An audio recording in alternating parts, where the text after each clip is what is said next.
আসসালামু আলাইকুম। আশা করি প্রত্যেকেই ভালো আছেন। মহান আল্লাহ তাআলার অশেষ রহমতে আমি অনেক ভালো আছি। বরাবরের মতো আজকে আমরা একটু দেখার চেষ্টা করব machine clearing off white fabric কিভাবে করতে হয় এবং ঝুঁকিসমূহ এবং এর প্রভাবটা কোথায় পড়তে পারে। কথা না বাড়িয়ে সরাসরি ভিডিওতে চলে যাচ্ছি। ঝুঁকিসমূহ: কারখানার গেট উন্মুক্ত বা খোলা থাকা ঝুঁকি, কারখানার দরজা জানালা খোলা থাকার ঝুঁকি, অতিথিদের আগমন ও বহির্গমনে কারখানার ঝুঁকির সম্ভাবনা, অপরিচিত লোকদের কারখানার অভ্যন্তরে ঘোরাফেরা করার ঝুঁকি, কারখানার চারদিকে বাউন্ডারি না থাকার ঝুঁকি, টর্চ লাইট, রশি ও মোবাইল ফোন না থাকার ঝুঁকি, সিকিউরিটি গার্ডদের ইউনিফর্ম না পরিধান করার ঝুঁকি। আসলে এর প্রভাবটা কোথায় কোথায় পড়তে পারে?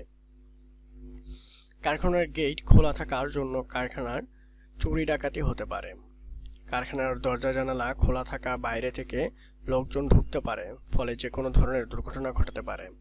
অতিথিদের আগমন ও বহির্গমনে কারখানার অভ্যন্তরে ঝুঁকির সৃষ্টি হতে পারে। অপরিচিত লোকদের এখানে সেখানে ঘোরাফেরা করায় যে কোনো ধরনের দুর্ঘটনা ঘটতে পারে। কারখানার চারদিকে বাউন্ডারি না থাকায় যে কোনো ধরনের ঝুঁকি হতে পারে।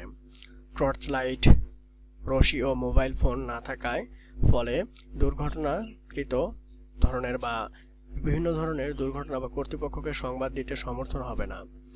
সিকিউরিটি গার্ডের ইউনিফর্ম না পরিধান করার জন্য কারখানা ও বহির্গত লোকজন সিকিউরিটি গার্ডের চিনতে পারবে না, ফলে কারখানার আগত ও বহির্গত বাধা সৃষ্টি হতে পারে।